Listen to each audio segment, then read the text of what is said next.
Okay, Francis, I think we're live now. So let's start. And you're a man who needs little introduction.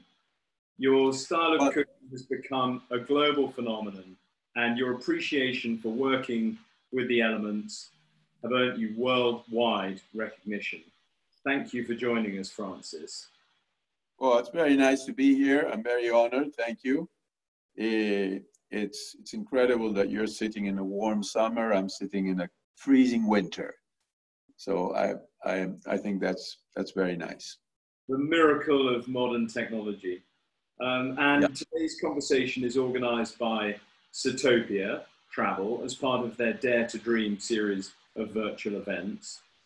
Satopia specializes in unique travel events with world-class hosts like yourself, Francis. And this conversation was born out of the idea that in difficult times, like we're facing today, we need to dream and to be inspired. So we've got people from Canada, the United Kingdom, the United States, Australia, all over the world, all looking for inspiration. So our job today, Francis, is to share your philosophy, to share your way of life, the way that you've changed direction in life, struggled and overcome adversity. You've dared and you've dreamed. And most chefs are known for the recipes for food, but you're perhaps equally known for your recipe for life. And I want to keep touching back on that idea over the hour. But let's start with the reality of today. Tell us, what have you been doing over the last 100 days, the last few months? Well, I'm in quarantine in Mendoza, which is the city, which is sort of the kingdom of wines in Argentina. We are at the feet of the Andes Mountains, which are very high here, very, very high. The highest peak of South America is here. And so they're full of snow now. And, you know, my wife lives here. We have 2 kids together. We never lived together, but we share, you know, the beautiful things of life, like children, traveling, love, but we never wanted to live together.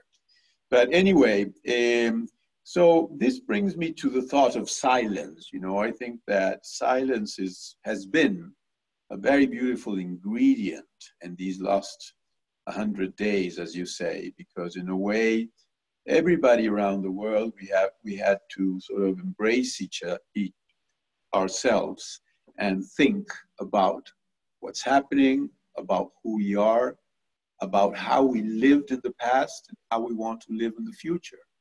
And I think that this will have a very long-term effect on especially the good health of the planet and the good health of our new work habits and new ways of sharing things with people, you know, because many times people ask me about my food but the truth is, you know, obviously we eat because we are hungry, but at the end, the most beautiful thing is sharing in a table.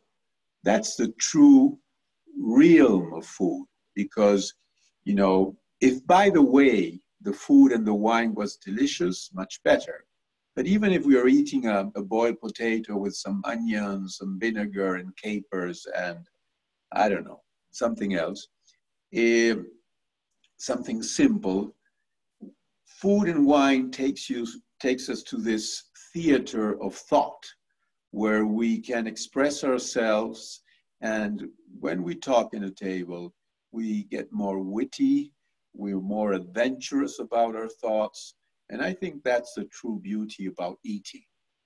That's what I think about these last 100 days. And as well that most people have been doing more things with their hands, which I think it's very important. You know, not only cooking, maybe playing guitars, sewing, welding, doing small things in carpentry. And that I always thought that crafts and human beings are great friends because we do crafts in silence. And I think that silence is a very important part of life. And as we do things with our hands, we can dream, we can think about the future and the past. And I decide so many things when I do things with my hands, not only cook. I love sewing. I sew every day. I'm always doing pants for my daughters or hats or I don't know. I have little projects sewing, and because they travel very well when I travel with me. And so I think that all those things will have in the mid and long term a very big influence in the sanity and the health of our lives and our planet. Yeah, I completely agree. And it's very interesting to hear you talking about the meals and the ambience and the atmosphere and getting people around. How have you managed over this last period without being able to get people together to share those experiences? Oh my God, I'm at home with these two little princesses. They're so beautiful. I know. I wake up in the morning and I sort of wake them up in a naughty way because they're sleeping, and because I want to take them to the window to see the sunrise and how beautiful the orange of the sky is. So we all sit in a chair in the window. Outside it's freezing, and we talk about the beauty of that. So, I haven't been at all alone. I've been, with them, with my wife. And now, we're a bit out in Mendoza. There are not too many cases, so we're allowed to go out. So it's been good. It's been good. I think that in order to be with other people in a nice way, in order to love other people, we have to know ourselves and love ourselves and admire ourselves in a good way. That's the only way that we can share good things with our peers.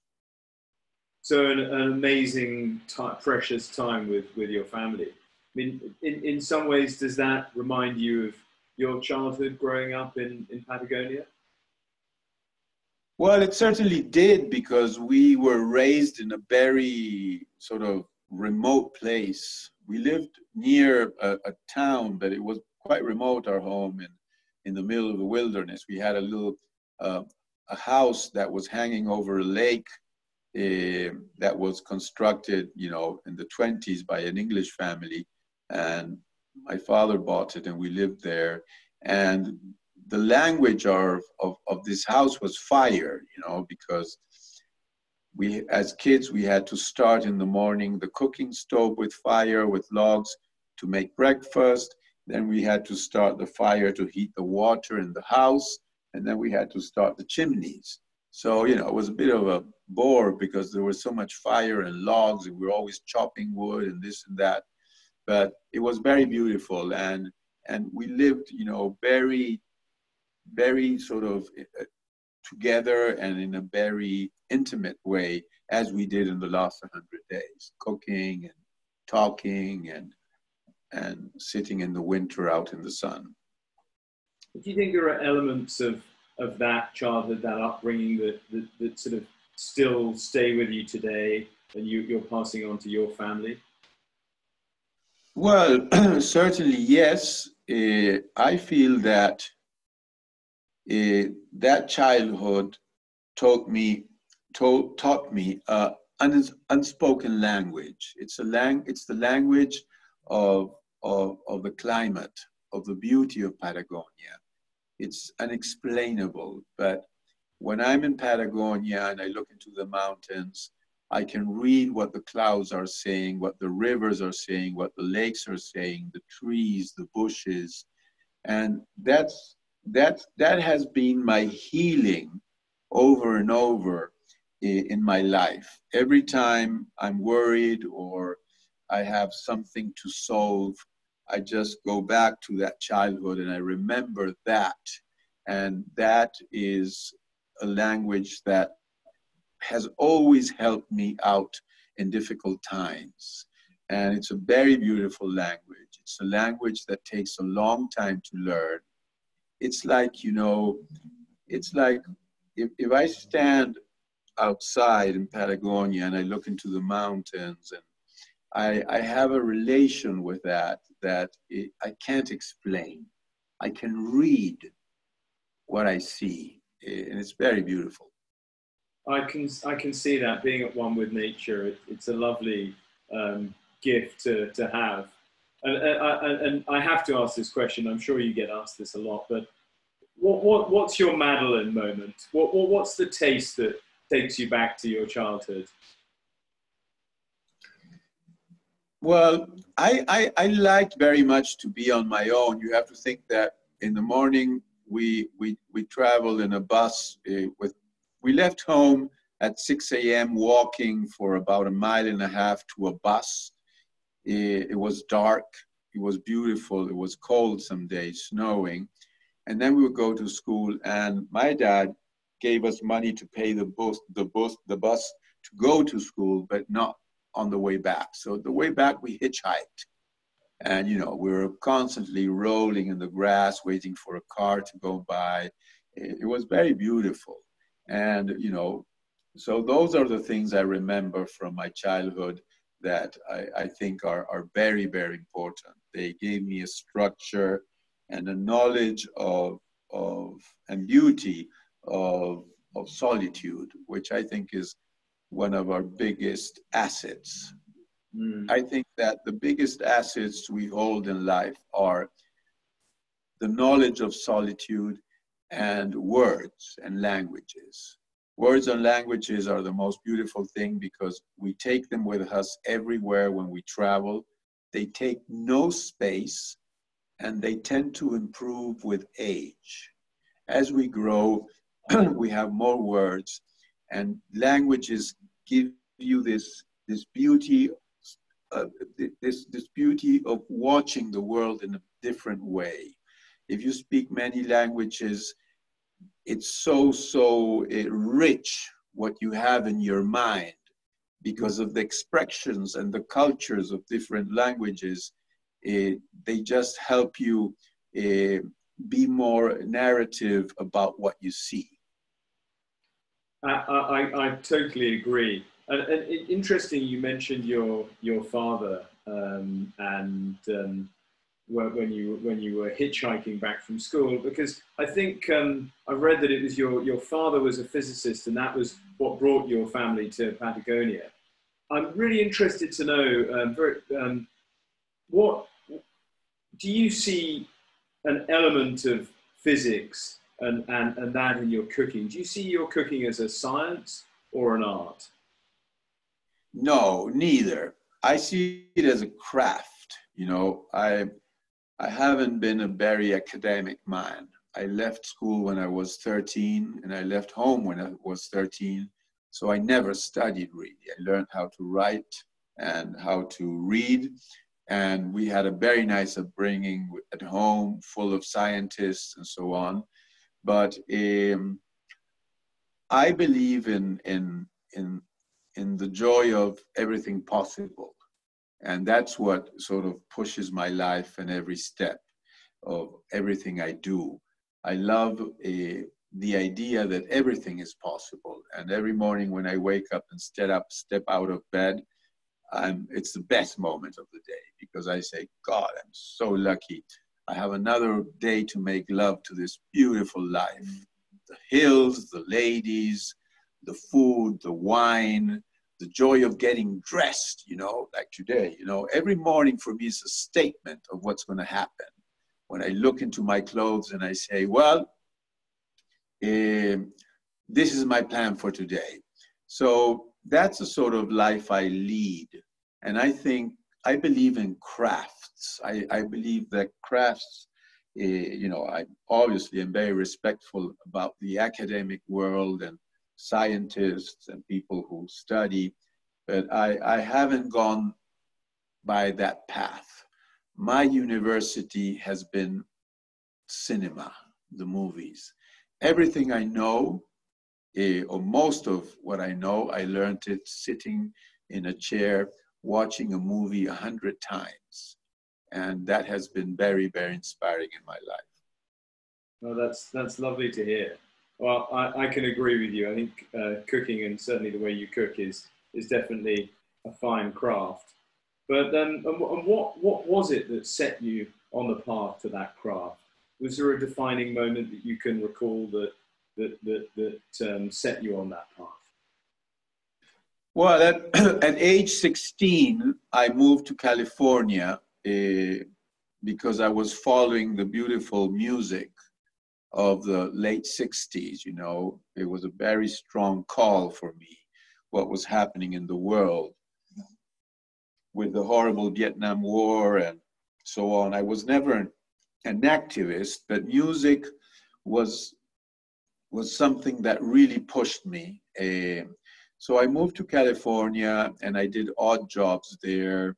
And I lived there for about 2 years in different parts of the state, from San Francisco all the way down to La Jolla.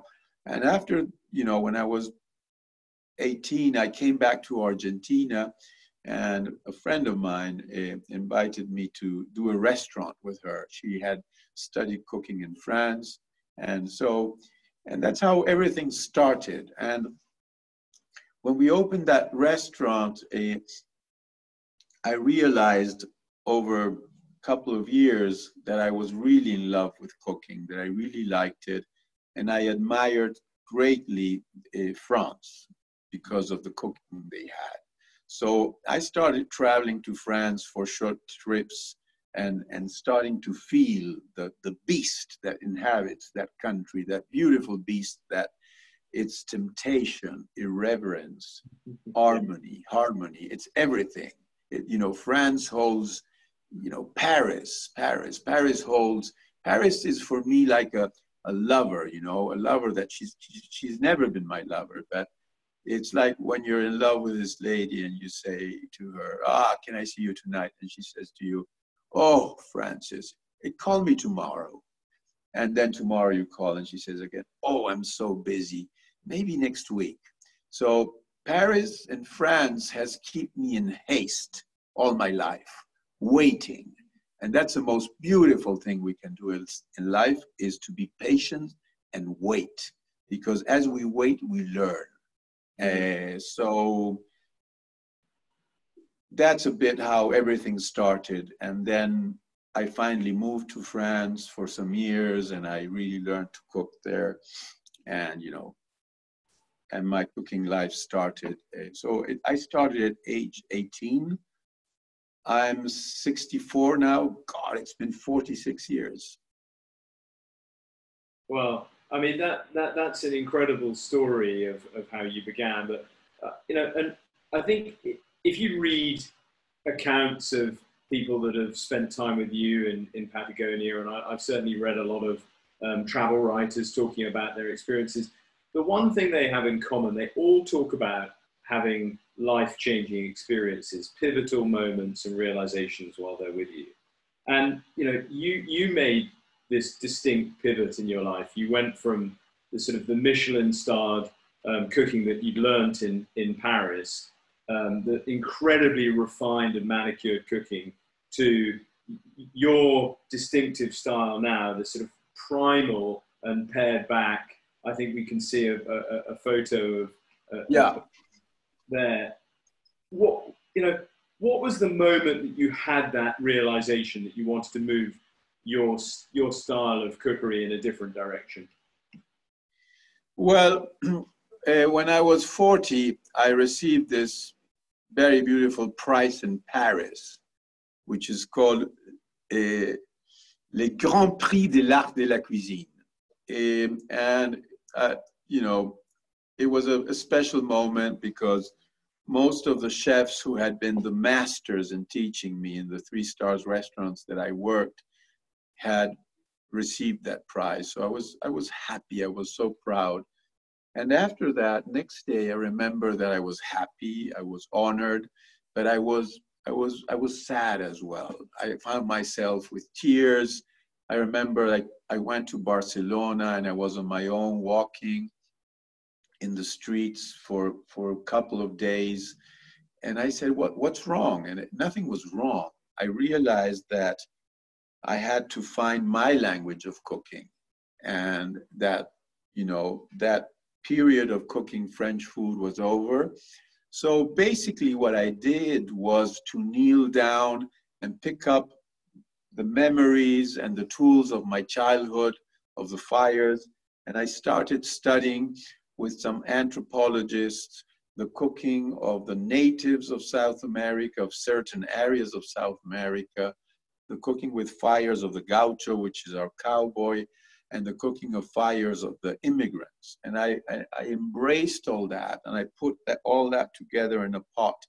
And I started developing, since I was 40, a language of cooking with fires that I find passionate. I've been doing it for such a long time, and I feel that I'm just starting. We're still learning so much. Well, that's incredible to feel that you're still learning at 64 and with so much learning behind you already. But that's a very inspirational message, I think, to everybody, because when I wonder how when you host guests, how do you impart that to them? That need for lifelong learning. Well, I find that teaching is one of the most beautiful things you can do in life, because when you teach, you learn even more than the pupil who you're teaching and training. So, when I give a cooking class in my island in Patagonia, the first day, everybody sits outside in chairs around a fire, and I say to them, well, look at this big fire, watch it burn to ashes, and write an essay tonight, just a short essay of what you saw. And that's the start of learning to cook with fires, to understand what fire does, because fire has flames, has coals, and has ashes. And those are the three things and the three temperatures I use for cooking. So as long as you understand the power of those three stages of fire, you can then start embracing it with respect and with attention, because it's like a new lover, a new girlfriend. You're constantly looking at what's happening. And fire is the same thing. It needs this, even today, when we cook for 2,000 people with fires, I'm always sitting in a chair for 18 hours and walking around the fires looking at what's happening, because I feel that I can read all these little details that are happening, how the food is dripping, is the wind changed slightly from the west to the south, is the wood burning too fast, how can we use better the energy of the fires we have, and so on and so on. It's a world. It's like a universe. Fire is a beautiful thing. And I mean, you talk about your guests coming to the island.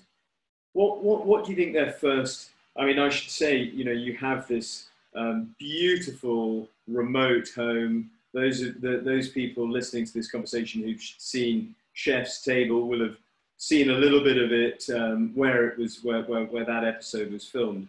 But when people first come to the island, what's the first thing they feel? What's the energy like on the island?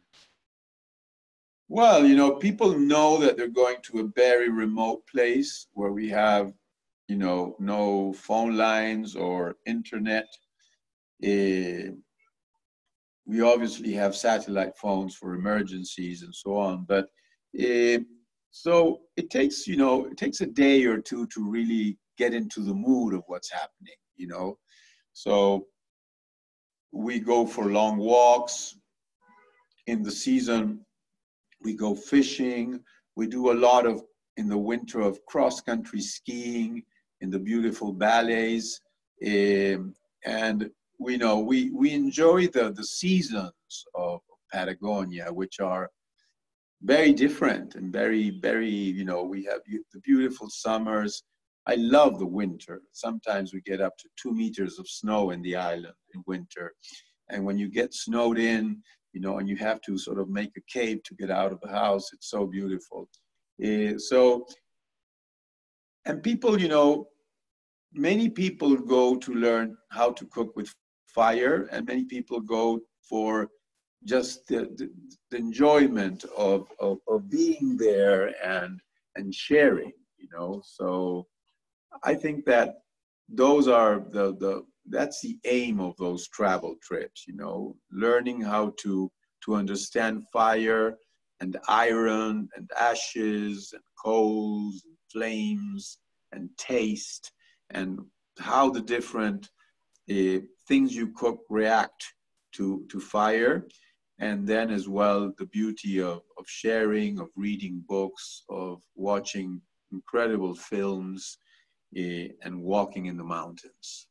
And again, on that episode of Chef's Table, you know, you see you reciting a poem to your team.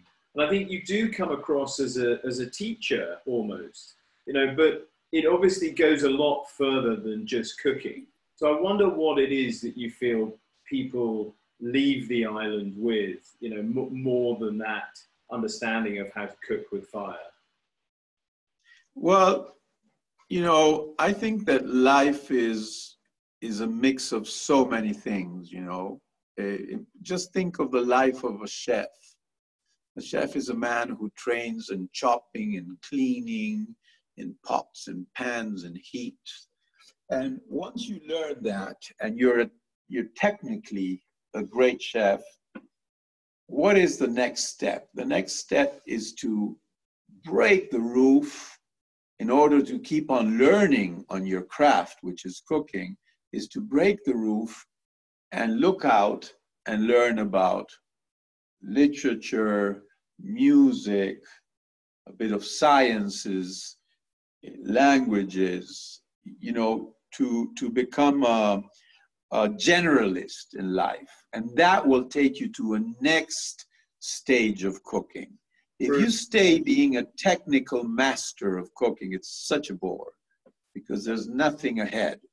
In order to break that wall and to climb into a new world of possibilities and inspiration, you have to study the world and travel and be inspired by everything that interacts with your craft. Because that's the beauty about cooking. It's linked to politics, to music, to fashion, to walking, making love, swimming. Everything touches cooking. And I think that's the most beautiful thing, when you realize that you know nothing yet. You know, there's so much you have to still embrace to keep on improving your craft. Well, that's really interesting, and I want to keep coming back and touching on it. But I mean, there are obviously lots of components to an incredible meal, an incredible experience.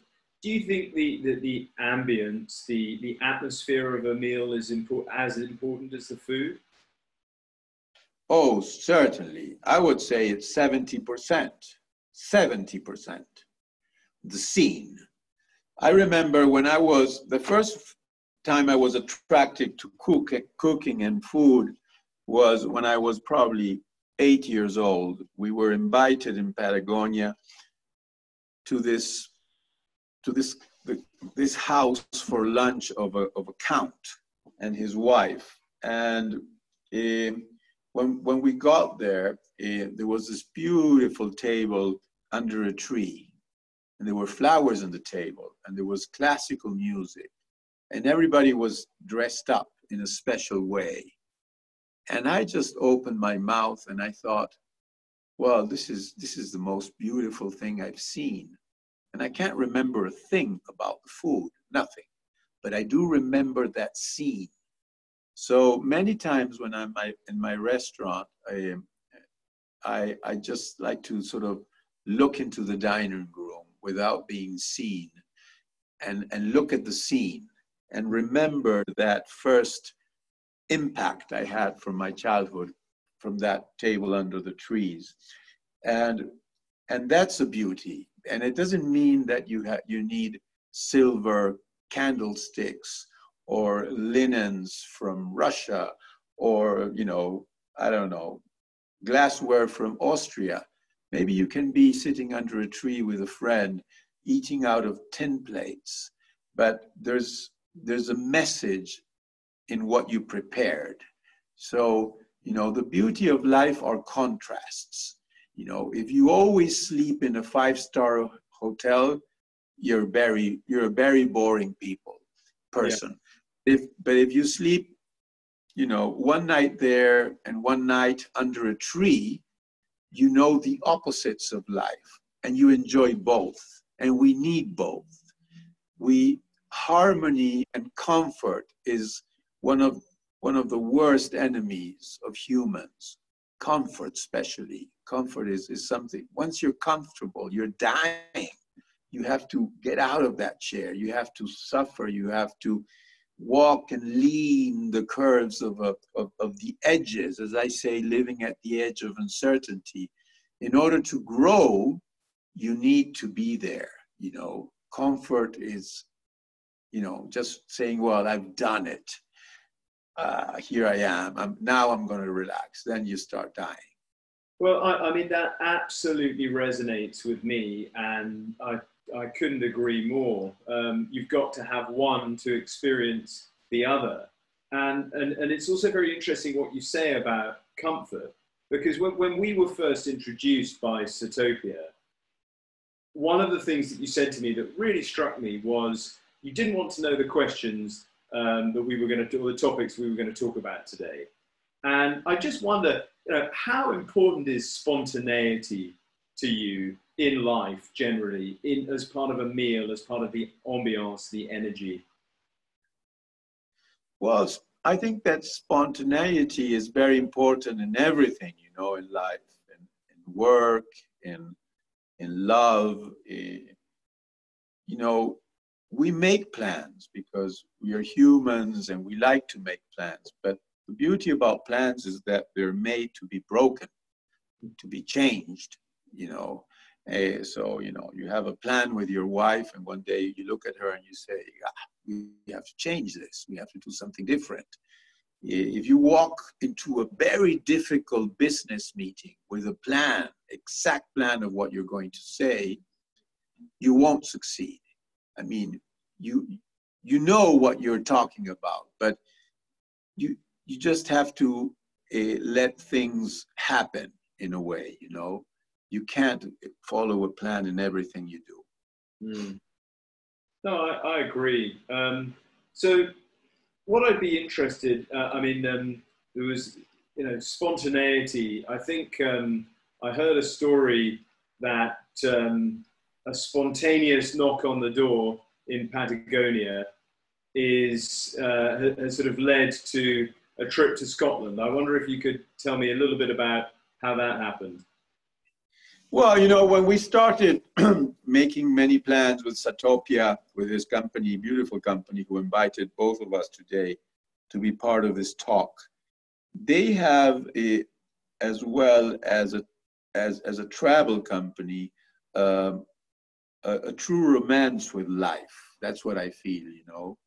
They go outside the borders of a travel trip or of an agent, let's say.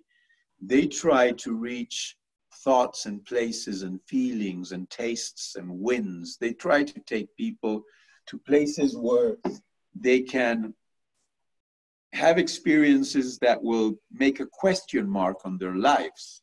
And I think that's a very beautiful thing. So when we started talking about doing something in the Highlands of Scotland, I've never been there, but I have many Scottish friends and I love their wit. They're very witty people, and they have the most beautiful geography in the world, a bit like Patagonia. So I thought that was a very good idea to make a plan of spending maybe a week with a group of people traveling around the highlands, sort of sleeping sometimes in hotels, sometimes in a tent, even in the bad weather of Scotland, because there are beautiful sunny days that people, you know, sometimes I say to them, well, tonight we're having dinner outside. And they say, but God, Francis, it's snowing. And I say, yeah, what the hell, it's snowing. Yes, it is snowing. but it's so beautiful to eat in a snowstorm. You know, you have a little cover, you get slightly wet, but you're outside, you see the fire. So Satopia has, I think, this sort of romance with life and with work, which is very important, that takes you to a different proposition of traveling. That's what I feel, and that's how that knocking on the door in Patagonia was related to our trip to, here we are, having lunch on a frozen lake. That's that's in Patagonia. So, you know, in the middle of a lake, it was frozen. We did a fire and we had lunch, minus 10 degrees. That sums it up in many ways, what you were saying about getting out of your comfort zone and but having an incredible experience. But okay, one of the things that I wanted to ask you about was your team. So you work incredibly closely with your team. I think you're renowned for that in, you know, across the industry. And where you trained in a 3-star kitchen, you know, a team is a brigade, everyone answers, we chef, it's very military. But you've talked about your team as a band of gypsy chefs. You know, where did that difference come from? How did you find that different approach, and why does it work for you? Well, it's been a bit my life, you know. I've been a nomad since I'm very young. I don't know where I live. You know, I have many homes. I'm not a millionaire, but I have many homes because I love homes. And some of them are tiny. They just have my bed in. But I believe in that, you know. I believe to be on the road, you know. I love to stop, but I like very much traveling. I love this romance of changing cultures, languages, the value of money, the clothes, you know. I find that so inspiring. So how do you inspire your team to always perform at their best? What lessons can you share with everybody? Well, just saying as little as I can. Ha! What I mean is, you know, I think that it's more what you do than what you say, you know. So if we go, for example, next week we're going into the wild here in Mendoza for a week with part of my team. I'm doing a film about a documentary about irreverence, disobedience in cooking and in life. So what will happen? We'll go up into the mountains. There's a lot of snow. We'll stay there for a week, and we will be filming and cooking. And that's such a big learning experience for everybody, even for me, that you don't need to say anything, you know, or give lectures. You know, it's just the joy of the path that teaches you so much. Well, one of the things, I know we've had a lot of questions from people who are dialed in, and I've got to ask, Mikey from the United Kingdom has asked what you would recommend to an aspiring chef to get more experience. I wonder if you could just talk to that a little. Well, I think that it takes a long time to learn how to cook. So actually the best way to learn it is to be standing in front of a pan and repeating things many times, because cooking as well is a silent language. It's unexplainable. I can do a TV show teaching a recipe. I can write many books, but there is something that you will never reach but by doing it. I can't put you an injection of how to do something. You have to do it, and we can do it together, and you will learn something that is inside of you forever, and that you won't be able at one point to explain what it is. So I think that patience is the most beautiful thing, and I think that intuition is very important. The intuition of saying, God, should I really be staying in this job, or should I move on? Maybe I have to move on into a more interesting place.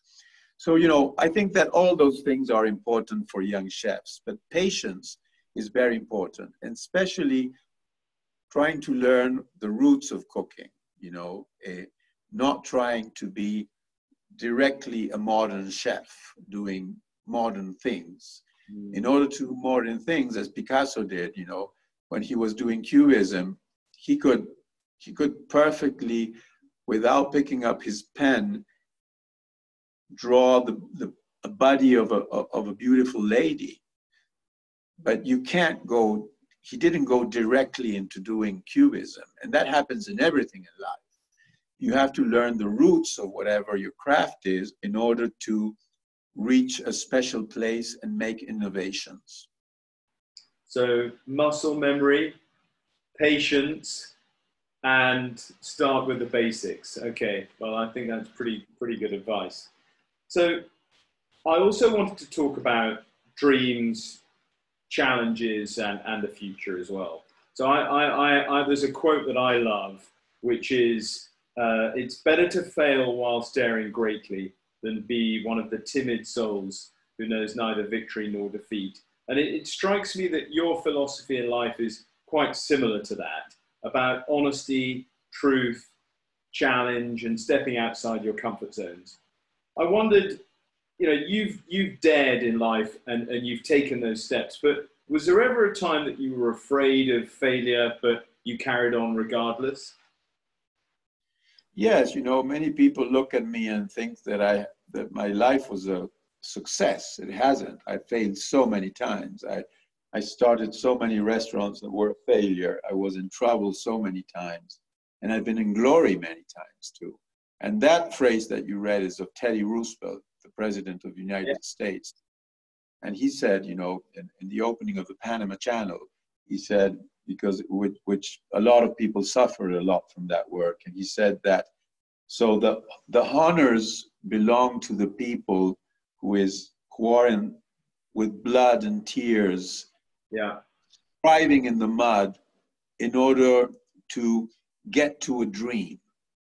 It does not belong to the people who are sitting in a chair criticizing what the falling working people are doing. And I think that's very beautiful, you know, because in a way, the critic who is looking at you struggling to do something, they can say, he's doing this wrong or this bad, but you know, you're actually there. And maybe you fail or maybe you conquer something, but in both ways, you reach a place of glory, even if you fail.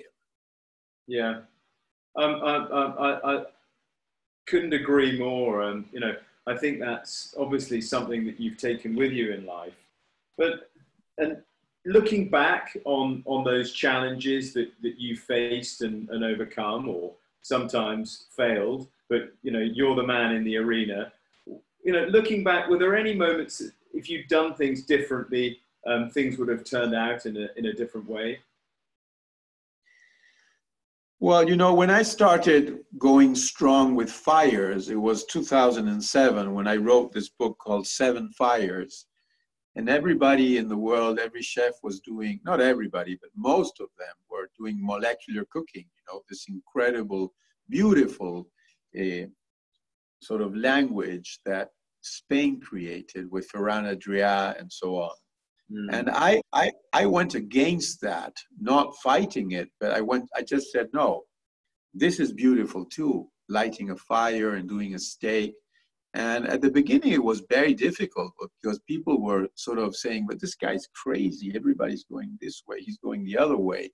So that was a very special moment for me that in the midterm, it brought me a lot of happiness because I realized that because I kept with my thoughts and my romance and my drive to defend something I believed in it, it took me to a beautiful place. And now, today, we have a voice in the world of cooking. We are respected and heard for believing in something that I think it's extremely important in the history of mankind. So when you meet people who are, you know, facing challenges or struggling to know what their direction is in life, what advice do you give them? Well, I think that solitude is a very important thing, you know. When you're having a difficult moment, people maybe tend to go to, or think that going to parties and being around a lot of people is good. It is good, but especially you have to be with yourself, you know, and think and find things to do that will enhance your thoughts to fix things. But it will only come out of you. Some people can give you lots of advice, and it's very important to hear every advice. But at the end, you're a lonely man who has to decide what to do. And that's very beautiful, because you hear all these voices saying, do this, do that. This is the next step. But at the end, you sit in a chair and you decide what to do. And to understand that and to celebrate that solitude in life, I think it's very important. Well, I know we've got some more questions from our audience. So if I could just ask you a few of those. Sean from the USA, what's kept your hopes alive during the last 3 months? Oh, the beautiful sunlight, my ability to get out of bed every morning and be happy when I wake up. Waking up for me is a very important part of the day. It's the most important part of the day, because it's where I feel and I sense everything that is possible. And, you know, obviously my children, and being here in the mountains and watching the mountains day long. Brigitte wants to know, what is your favorite poem? I want to know this too. Oh my God, should I say it? Once upon a midnight dreary, while I pondered weak and weary over many a quaint and curious volume of forgotten lore, while I nodded nearly napping, suddenly there came a tapping, as if someone gently rapping at my chamber door. "'Tis some visitor," I muttered, tapping at my chamber door, "only this and nothing more." Ah, distinctly I remember it was in the bleak December, and each separate dying ember wrought its ghost upon the floor. Eagerly I wished the morrow, vainly I had sought to borrow from my book surcease of sorrow, sorrow for my lost Lenore, for the rare and radiant maiden whom the angels named Lenore, nameless here forevermore. And the silken, sad, uncertain rustling of each purple curtain thrill me, fill me with fantastic terrors never felt before. And to still the beating of my heart I stood repeating, "'Tis some visitor entreating entrance at my chamber door, some late visitor entreating entrance at my chamber door." So it goes on and on. It's the Raven of Edgar Allan Poe. Fantastic poem. It's an absolutely lovely rendition as well. Thank you for that. What an additional treat. And Michael in the USA, he wants to know, in your opinion, what are the most important ingredients in a meal? That's a tough one. I think that it being simple, you know, imagine this beautiful lady who's going to a party, you know, a beautiful party, and she dresses up and she's bound to go out, and she looks herself in the mirror and she says, "God, you know, this ribbon is too much," and she takes it out. "And these gloves are too much," and she takes them out. "And I have to change my shoes. These high heels don't work." And cooking is exactly the same. Less is more. Think about this beautiful fish, just fished, fresh. What does it need? It needs salt and olive oil. That's it. And a boiled potato. But it's not so easy. It has to be perfectly cooked. The salt has to be excellent, and the olive oil as well, as a potato. So being, well, a bit, you know, less is more. I think that's one of the rules of cooking. When you travel and you come back to Argentina, what's the one ingredient that you look for straight away? What's the one thing you miss while you're on your travels? A good steak. Ha. You can't get it anywhere else as good as you get. Oh, yeah, there's incredible meat everywhere in America, in Italy, in England, incredible meat. But the romance, we have a idiosyncrasy of life that is related to a special romance with the table. We spend a lot of time in the table having lunch.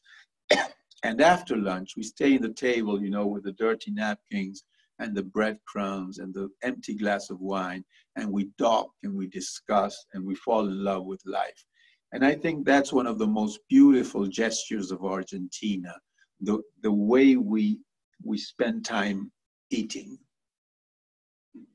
Well, that's right. I mean, that's something that we all share. I mean, it's that incredible social experience of coming together that you do so well.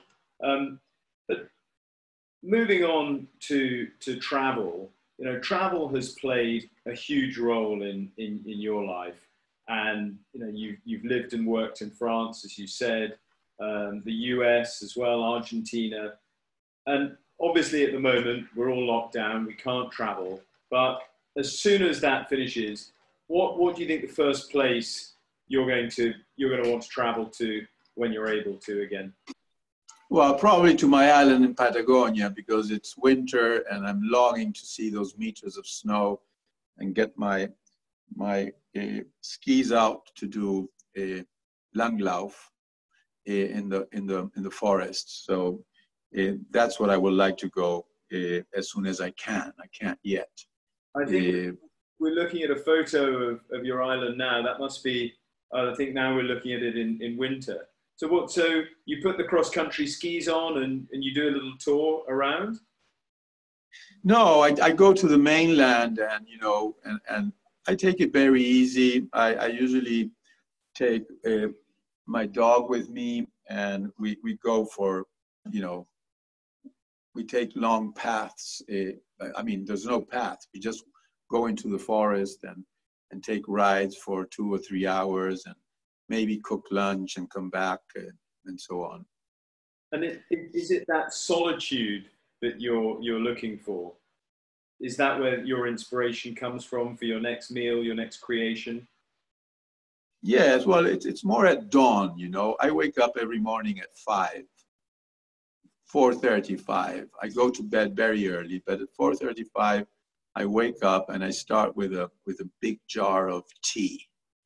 And the beauty of dawn for me is that loneliness I have for 4 hours, from 4:35 to 9 in the morning when my day starts.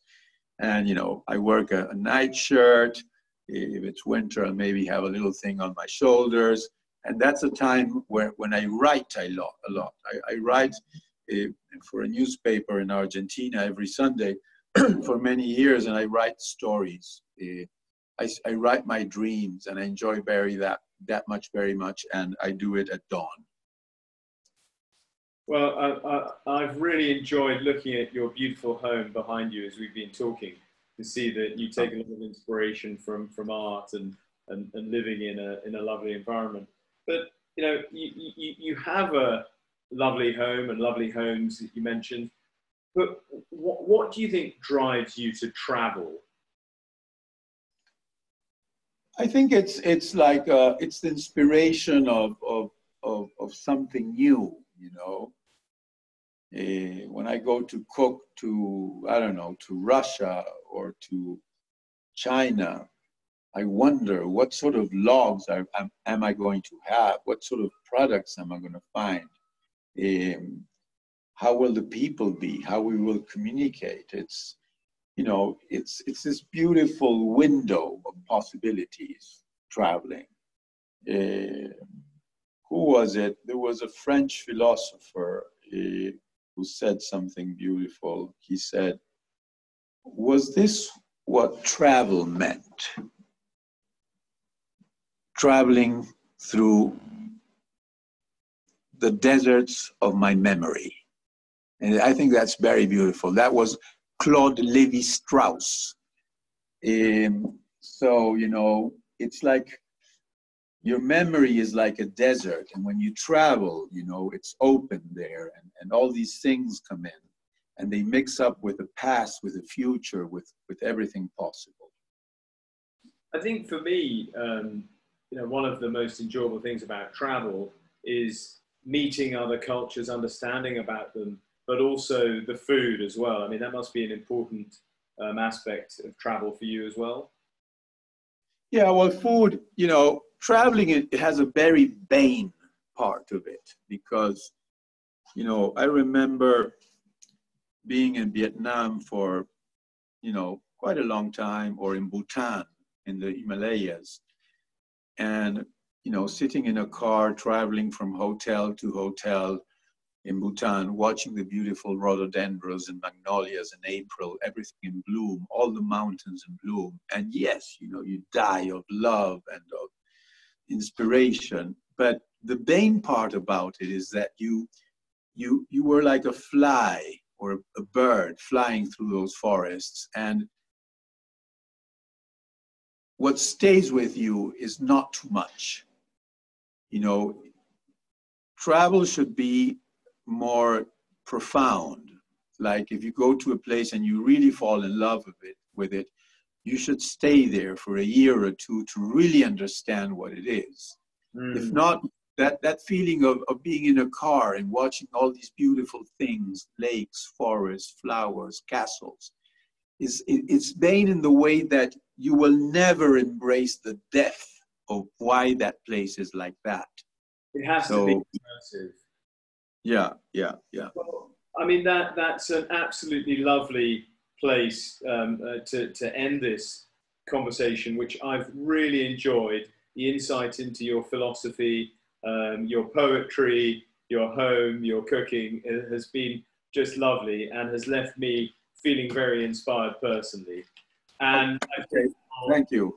Your message about travel and how it has to be immersive, I think, is a lovely takeaway for everybody. So we all look forward to traveling again soon. And yeah. Once again, thank you very much for well, thank you. Thank you, Satopia. Thank you, Adam. Thank you, everybody who has been with us today. And remember that, you know, adventure can start at home. When you wake up in the morning, taking your mug of coffee to the street and sitting down in a little place and saying good morning to everybody. That's a great adventure. Bye-bye. Well, thank you so much. And I look forward to when you come to Scotland, the United Kingdom. Hopefully we'll meet up in person then. Yeah. Okay. Thank you. Thanks, Francis.